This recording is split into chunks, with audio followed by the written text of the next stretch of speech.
Thank you.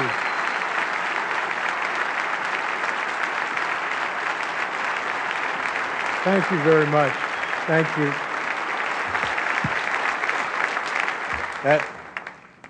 That's the lowest I've ever seen Dick Vitale since the owner of the Detroit Pistons called him in and told him he should go into broadcasting.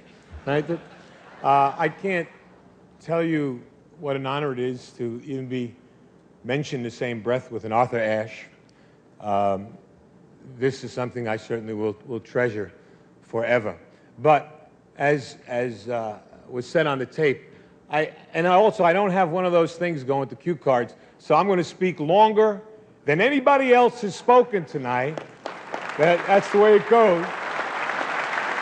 Time is very precious to me. I don't know how much I have left, and I have some things that I would like to say. Hopefully, at the end, I'll have something that will be important to other people too. But I can't help it. Now when I'm fighting cancer, everybody knows that. And people ask me all the time about how you go through your life and how's your day. And nothing has changed for me. As Dick said, I'm a very emotional, passionate man. I can't help it. That's being the son of Rocco and Angelina Valvano. That just comes with the territory. Right? We hug, we kiss, we love. And when people say to me, how do you get through life or each day, it's the same thing. To me, there are three things we all should do every day. If we do this every day of our life, you're going to have, what a wonderful, number one is laugh. You should laugh every day. Number two is think. You should spend some time in thought.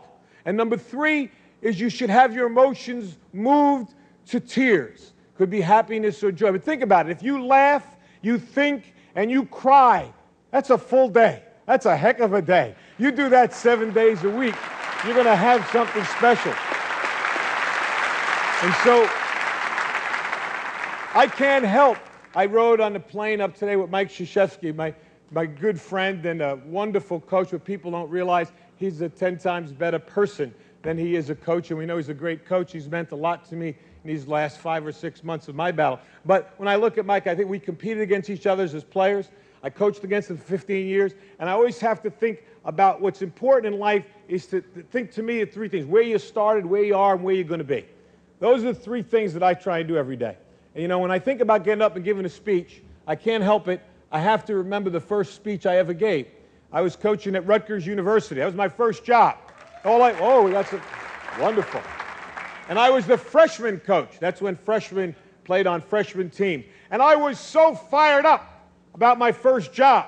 I see Lou Holtz, Coach Holtz here. What was it like the first job you had, right? The very first time you stood in the locker room to give a pep talk. That's a special place, the locker room, for a coach to give a talk. So my idol as a coach was Vince Lombardi. And I read this book called Commitment to Excellence by Vince Lombardi. And in the book, Lombardi talked about the first time he spoke before his Green Bay Packer team in the locker room. They were perennial losers. And I'm reading this, and Lombardi said he was thinking, should it be a long talk, a short talk? But he wanted to be emotional. He said, be brief. And this is what he did. Normally you get in the locker room, 25 minutes, a half hour before the team takes the field. You do your little X and O's, and then you give the great Newt Rockne talk. We all do. Speech number 84. You pull them right out. You get ready. Get your squad ready. Well, this is the first one I ever gave. And I read this thing, Lombardi, what he said was he didn't go in. He waited. His team was wondering, where is he? Where is this great coach? He's not there. 10 minutes. He's still not there. 3 minutes before they have to take the field, Lombardi comes in, bangs the door open, and I think you all remember what great presence he had, right? Great presence. And he walked in, and he just walked back and forth like this, just staring at the players. And he said, all eyes on me. And I'm reading this in this book, and I'm getting a picture of this Lombardi before his first game. And he said, gentlemen, we will be successful this year. You can focus on three things and three things only: your family, your religion, and the Green Bay Packers.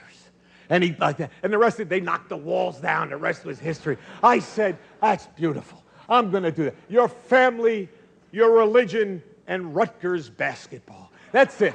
I had it. Listen, I'm 21 years old. The kids I'm coaching are 19. All right?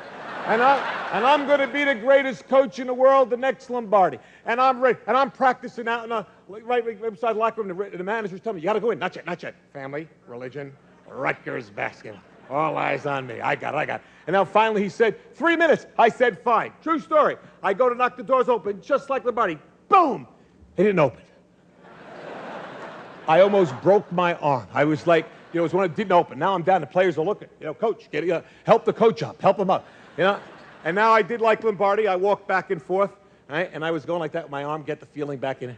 And finally I said, gentlemen, all eyes on me. These kids wanted to play. They're 19. Let's go. I said, gentlemen, we'll be successful this year if you can focus on 3 things and 3 things only. They said, yeah. I said, your family, your religion, and the Green Bay Packers, I told them. I did that. I remember that.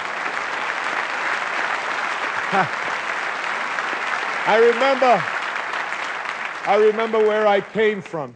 It's so important to know where you are. And I know where I am right now.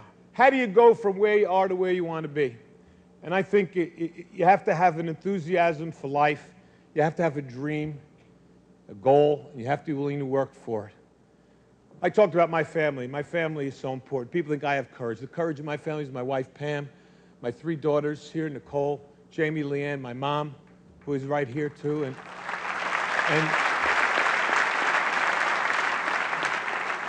that screen is flashing up there 30 seconds like I care about that screen right now, huh?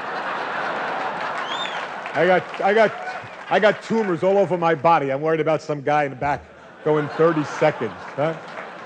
You got a lot. Hey, panabla, buddy. You got a lot. Right there. It should be. I just got one last thing. I urge all of you, to enjoy your life, the precious moments you have, to spend each day with some laughter and some thought, to get your emotions going, to be enthusiastic every day. And Ralph Waldo Emerson said, nothing great can be accomplished without enthusiasm, to keep your dreams alive in spite of problems, whatever you have, to be able to work hard for your dreams to come true, become a reality. Now I look at where I am now, and I know what I want to do.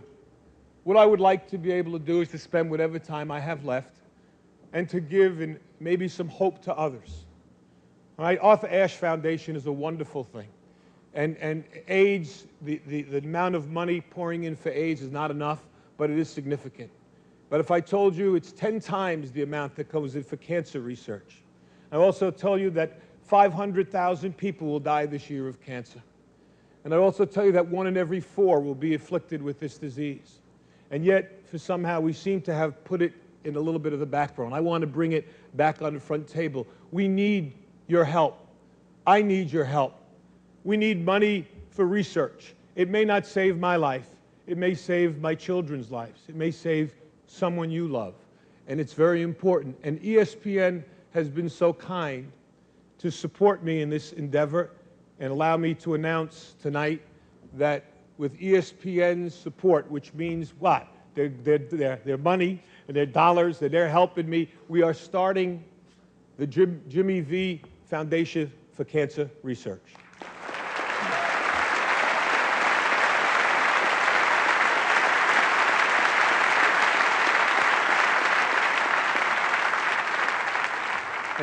And its motto is, don't give up, don't ever give up.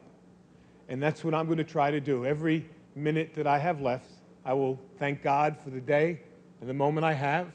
And if you see me, smile and maybe give me a hug, because that's important to me too. But try, if you can, to support, whether it's AIDS or the Cancer Foundation, so that someone else might survive, might prosper, and might actually be cured of this dreaded disease. I can't thank ESPN enough for allowing this to happen, and I'm going to work as hard as I can, for cancer research, and hopefully maybe we'll have some cures and some breakthroughs. And I'd like to think I'm going to fight my brains out to be back here again next year for the Arthur Ashe recipient. I want to give it next year.